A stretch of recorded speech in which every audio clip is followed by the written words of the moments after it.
En el programa de hoy conocemos el trabajo científico en casos de peritajes. Nos visita Rodolfo Pregliasco para hablar de su participación como físico en la causa por el asesinato de Teresa Rodríguez, Maximiliano Costecchi y Darío Santillán, y nos anticipa sus investigaciones por la masacre de Trelew. Además, investigadores de la UBA, la CONEA, La Plata y el INTI trabajan en estudios de impacto ambiental frente a la pastera Botnia. ¿Qué tal? ¿Cómo les va? Este es un programa especial de Científicos e Industria Argentina. La persona que nos visita hoy en el programa es Roberto Willy... ¿Te voy a decir Rodolfo. Willy? Rodolfo. Sí. ¿No te voy a decir más, Roberto? Por favor. Bueno, entonces se va a llamar Rodolfo hoy, Willy Pregliasco. ¿Te puedo decir Willy? Sí, por favor. Bueno, Willy, a él lo conocí en el año 1980, recién le acabo de preguntar en qué año fue, porque estudiaba física en la Facultad de Ciencias Exactas y Naturales, que depende de la Universidad de Buenos Aires. ¿Qué materia fue? Análisis 1. Bueno, me decía Análisis 1, yo estuve en varias materias, podría haber sido otra. Ah, mi recuerdo era ser el profesor de Análisis 1. Era el profesor de Análisis 1. Pero resulta que Willy estuvo viviendo todo el proceso democrático aquí en la Argentina, la transición a la democracia, y después se fue a Bariloche. ¿Se doctoró en física en dónde? ¿Allí? ¿En Bariloche? El trabajo lo hice en Bariloche, pero tengo el título de la UBA. Tenía mis fidelidades con la institución de la que había salido, ¿no? Y en algún momento, Willy, siendo doctor en física, ¿en qué te doctoraste? En colisiones atómicas fue el tema. Colisiones atómicas. Colisiones atómicas.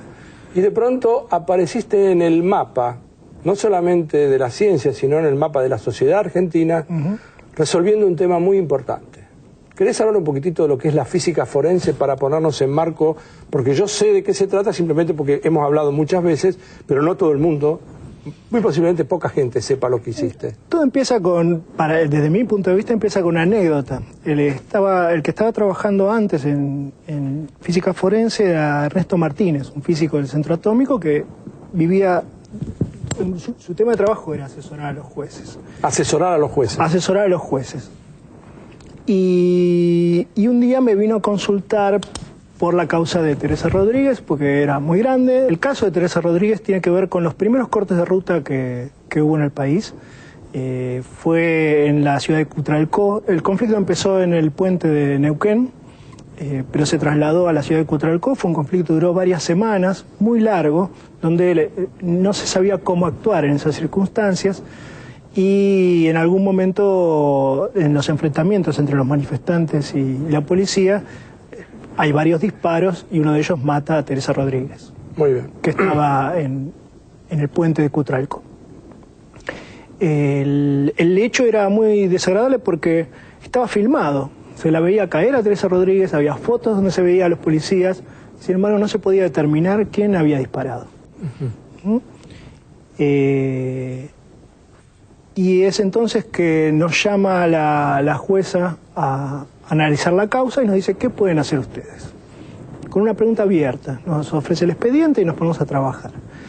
Y con Martínez trabajamos un año y se nos fueron ocurriendo cosas y desarrollamos una técnica nueva que es la ubicación de disparos en base a la información acústica que hay registrada en el video. ¿Y lograron en función de eso determinar de dónde salía el disparo que había matado a Teresa Rodríguez? Y por el otro lado, sabiendo de dónde había salido el disparo, se pudo identificar quién es el que había disparado? No necesariamente, ¿no? A ver. Conocer el lugar donde provino el disparo es una respuesta distinta a conocer quién está parado en ese lugar. Por supuesto. Si uno no lo ve... Está muy bien, tenés razón. O sea, se sabe exactamente, digamos, con un error de cuánto. Lo suficiente como para que no haya dos personas que exactamente. Sí, el error es asimétrico, son 60 centímetros por 30. Ajá, ¿sí? Qué raro que sea asimétrico y que no sea una cosa circular. No es circular porque la ubicación se basa en los ecos. Ajá. Y depende en qué dirección están los objetos que producen ecos, cuán bien tenés circunscripto. O sea, en un caso tenían hasta 30 centímetros y otro 60. Y en el otro el error es más grande. O sea, ustedes sabían que desde ese lugar, digamos, como si hubiera una suerte de caja, de 60 por 30. Ahí estaba el arma que había disparado en ese momento. Sí. Y el problema que hay es que eso está en un grupo de policías donde la gente que está atrás tapa a los que está adelante. Los de adelante todos los vemos porque asoman los escudos y sabemos que estaban en el medio. O sea que forma parte del trabajo del juez, en base a los testimonios, ver dónde estaba parado cada uno y ubicar las personas que estaban en ese lugar, ¿sí? Pero esto ilustra un punto importante, que es nuestra actividad no se parece a la de CSI.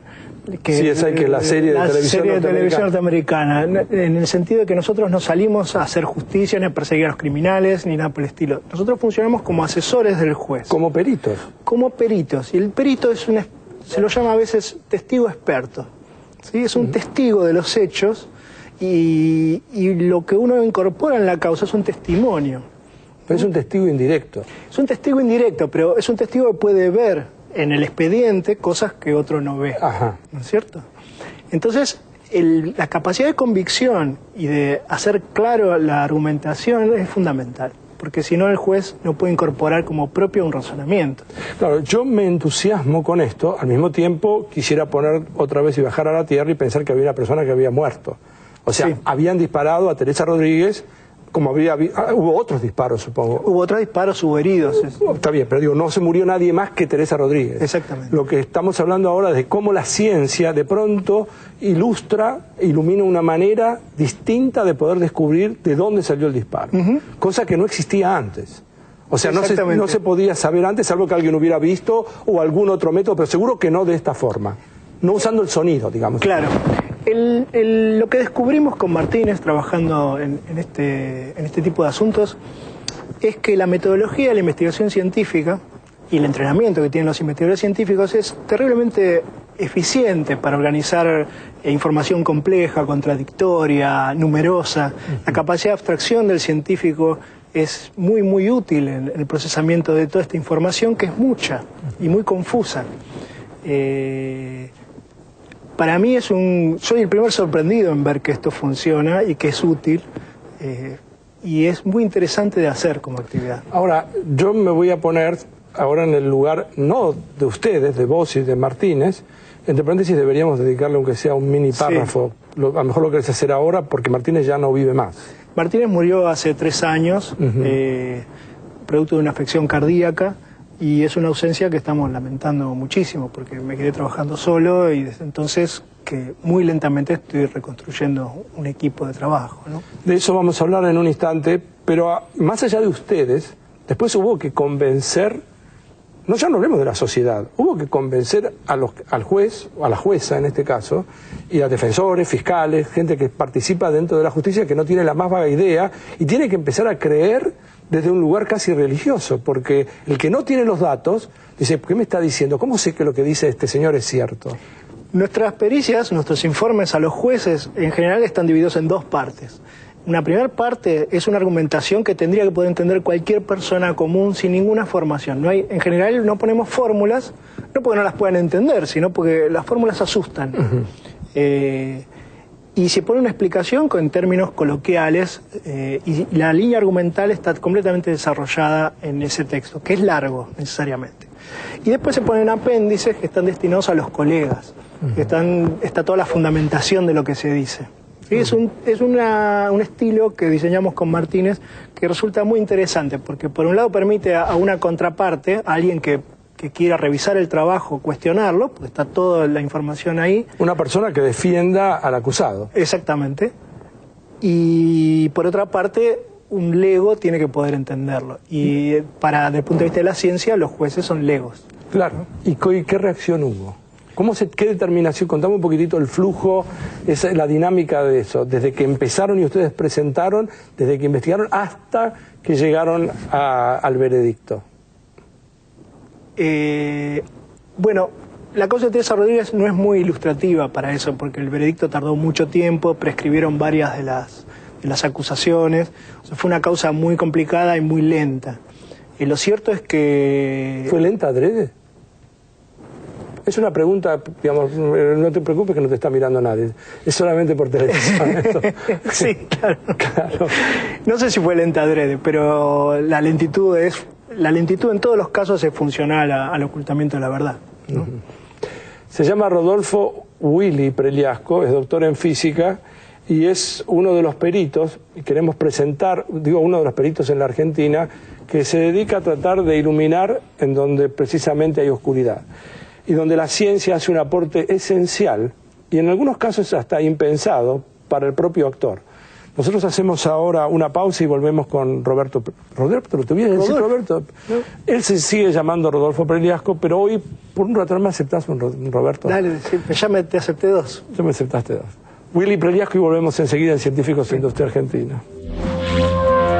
Cuando volvamos te contamos qué elementos utilizaron los físicos para analizar la muerte de Maximiliano Costecchi y Darío Santillán.